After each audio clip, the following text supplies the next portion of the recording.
ओम नमः शिवाय। प्रिय महादेव के भक्तगणों, यदि यह कथा आपको अच्छी लगती है तो प्लीज चैनल को सब्सक्राइब करके कमेंट में हर हर महादेव लिख देना। यह कथा है एक ऐसे भक्त की जिसकी भक्ति से प्रसन्न होकर देवी पार्वती ने महादेव से उसकी इच्छा पूर्ण करने की प्रार्थना की।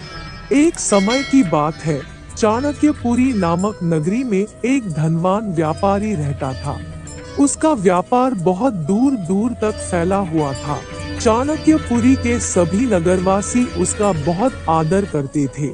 उस व्यापारी के पास किसी भी चीज की कोई कमी नहीं थी, लेकिन फिर भी वह अपने जीवन में सुखी नहीं था।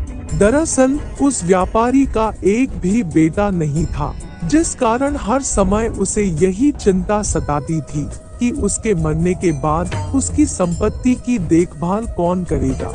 वह व्यापारी बेटे की चाहत में हर सोमवार को भगवान महादेव की पूजा करता और शाम ढलते ही मंदिर जाकर भगवान शंकर के सामने दीप जलाता था। एक दिन माता पार्वती उसकी श्रद्धा भक्ति से खुश हो गई। उन्होंने महादेव से उस व्यापारी की इच्छा पूरी करने के लिए प्रार्थना की। इस पर भगवान शिव ने कहा, हे देवी, इस दुनिया में हर किसी को उनके कर्मों के आधार पर ही फल मिलता है। भगवान शंकर के समझाने पर भी देवी पार्वती नहीं मानी। वह लगातार महादेव से यही कहती रही कि उस व्यापारी की इच्छा पूरी कर दीजिए। अंत में शिवजी ने देवी पार्वती के अनुरोध पर उस व्यापारी को बेटे का वरदान दे दिया। आशीर्वाद देने के बाद भगवान शंकर ने देवी पार्वती से कहा, मैंने आपके अनुरोध पर उस व्यापारी को बेटे की प्राप्ति का आशीर्वाद तो दे दिया, लेकिन उसका बेटा केवल 16 साल की उम्र तक ही जीवित रहेगा। यही बात भगवान शिव ने उस व्यापारी के सपने में जाकर उसे भी बताई। वरदान पाकर व्यापारी प्रसन्न था, लेकिन बेटे की उम्र 16 साल ही होगी सोचकर वह फिर दुखी हो गया। वह पहले की तरह फिर से हर सोमवार को भगवान शिव की पूजा करने लगा। कुछ महीने बीतने के बाद उसके घर में एक नन्हे से बच्चे ने जन्म लिया जो बहुत सुंदर था। उसका नाम व्यापारी ने सोम रखा। बेटे के जन्म के साथ ही व्यापारी के घर में खुशियां छा गई। बेटे के जन्म की खुशी में एक समारोह का भी आयोजन किया गया। इस खुशी के माहौल में व्यापारी अभी भी दुखी था। हर समय उसे यह डर लगा रहता था कि उसका बेटा अधिक दिनों तक जीवित नहीं रह सकेगा। व्यापारी ने अपने बेटे को उसके चाचा के साथ दूर काशी पढ़ने के लिए भेज दिया। कुछ दूर जाने के बाद सोम और उसका चाचा, जिसका नाम गणपाल था, एक नगरी में पहुँचे। नगर में जाकर देखा कि वहां उस नगर के महाराज की बेटी चंद्रिका की शादी थी, जिसके लिए पूरे नगर को दुल्हन की तरह सजाया गया था। ठीक उसी समय बारात भी आ गई। इस समय लड़के का पिता परेशान था, क्योंकि उसके बेटे की एक आंख खराब थी। उन्हें डर था कि अगर लड़की वालों को यह बात पता चल गई तो वह शादी तोड़ देंगे। तभी उसकी नजर सोम और उसके चाचा गणपाल पर पड़ी। लड़के के पिता के मन में तुरंत ये ख्याल आया कि क्यों न सोम को ही दूल्हा बनाकर शादी के मंडप में बैठा दिया जाए। एक बार जब उसका विवाह राजकुमारी से हो जाएगा तो फिर उसके बाद उसे कुछ पैसे देकर वहां से विदा कर देंगे।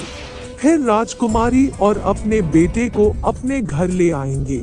लड़के के पिता ने बिना देरी किए गणपाल से इस बारे में बात की और धन का प्रस्ताव रखा। गणपाल ने पैसों के लालच में आकर तुरंत हाँ बोल दिया और सोम को दूल्हा बनाकर मंडप में बैठा दिया। यहाँ राजा ने राजकुमारी का कन्यादान कर विवाह संपन्न कराया और बहुत सारी संपत्ति के साथ अपनी बेटी को विदा किया। शादी के बाद जब सोम वहां से लौट रहा था तो उसे लगा कि झूठ बोलना सही नहीं है और उसने राजकुमारी चंद्रिका के दुपट्टे पर सारी सच्चाई लिख दी।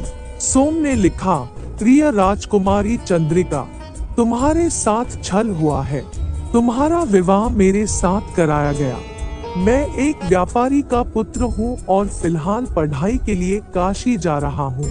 तुम्हारी शादी जिससे तय हुई थी उसकी एक आंख खराब है।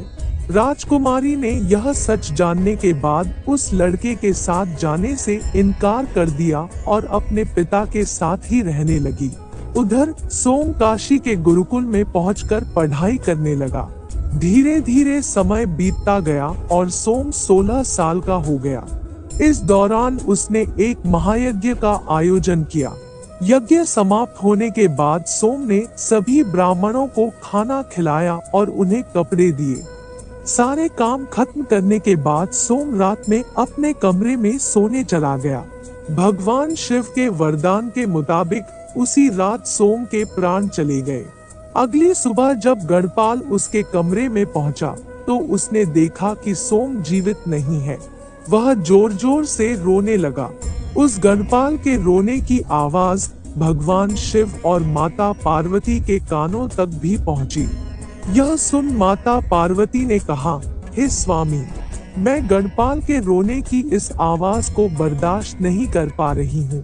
कृपा करके इसके दुख को दूर करें। पार्वती जी की बात सुनकर महादेव सोम के पास पहुँचे। यहाँ उन्होंने देखा कि यह तो वही बालक है जिसे केवल 16 साल की उम्र तक ही जीवित रहने का आशीर्वाद मिला था। इसके बाद भगवान शिव सीधे देवी पार्वती के पास पहुँचे और कहा, हे गौरी, मरने वाला बालक तो उसी व्यापारी का पुत्र है। इसने अपनी उम्र पूरी कर ली है। यह सुन माता पार्वती ने भगवान शिव से एक बार फिर से आग्रह किया। उन्होंने कहा, स्वामी, आप कृपा करके इस बालक को दोबारा जीवित कर दें, नहीं तो इसे मृत देख इसके माता पिता भी अपने प्राण त्याग देंगे। माता पार्वती ने भोलेनाथ को याद दिलाया कि सोम के पिता उनके सबसे बड़े भक्त हैं। कई सालों से वह हर सोमवार को उनकी पूजा करते आ रहे हैं। माँ गौरी के अनुरोध पर भगवान शंकर ने सोम को जीवित होने का आशीर्वाद दिया और सोम दोबारा जिंदा हो गया। कुछ समय बाद जब सोम की पढ़ाई पूरी हो गई तो वह अपने चाचा गणपाल के साथ वापस अपने गांव चला गया। चलते चलते दोनों उसी नगरी में जा पहुँचे जहाँ राजकुमारी चंद्रिका से उसका विवाह हुआ था। यहाँ पहुंचकर सोम ने एक महायज्ञ किया। तभी पास से गुजर रहे उस नगर के महाराज ने महायज्ञ होते देखा। महाराज ने एक ही पल में सोम को पहचान लिया और महायज्ञ के समाप्त होते ही वो सोम और गणपाल को अपने साथ ले गए। कुछ दिनों तक उन्होंने सोम और गणपाल को अपने महल में ही रखा। उसके बाद महाराज ने संपत्ति और कपड़े देकर राजकुमारी को सोम के साथ भेज दिया। महाराज ने रास्ते में उनकी रक्षा के लिए कुछ सैनिक भी भेज दिए। गणपाल भी महल से अपने नगर पहुंचा और दूत के हाथों सोम के आने की सूचना व्यापारी तक पहुंचाई। व्यापारी को जैसे ही पता चला कि उसका बेटा 16 साल की उम्र के बाद भी जीवित है तो वह बहुत खुश हुआ। दरअसल व्यापारी और उसकी पत्नी दोनों ने खुद को एक कमरे में बंद कर लिया था। वह बिना कुछ खाए पिए अपने बेटे का इंतजार कर रहे थे। दोनों ने यह प्रण लिया था कि अगर उन्हें अपने बेटे की मौत की खबर मिली तो वह भी अपनी जान दे देंगे। दूत की बात सुनकर व्यापारी और उसकी पत्नी नगर के अन्य लोगों के साथ अपने बेटे के स्वागत के लिए नगर के गेट के पास पहुंचे। यहाँ उसे पता चला कि उसके बेटे की शादी एक राजकुमारी से हुई है। वह दोनों साथ में आए हैं तो उनकी खुशी दोगुनी हो गई। बेटे और अपनी बहू का स्वागत उसने काफी धूमधाम से किया। उसी रात एक बार फिर से भगवान महादेव व्यापारी के सपने में आए और कहा, मैं तुम्हारी भक्ति से खुश हूँ। हर सोमवार को तुम मेरी पूजा करते हो, इसलिए मैंने तुम्हारे बेटे को लंबी उम्र का वरदान दिया है। भगवान शिव की यह बातें सुनने के बाद व्यापारी बहुत खुश हुआ।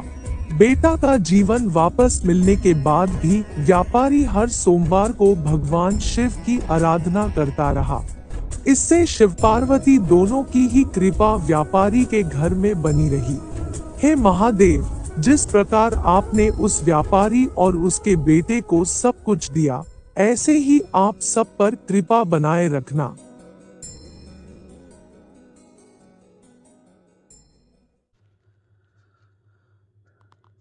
वीडियो अच्छा लगा हो तो लाइक करें, सब्सक्राइब करें। हर हर महादेव।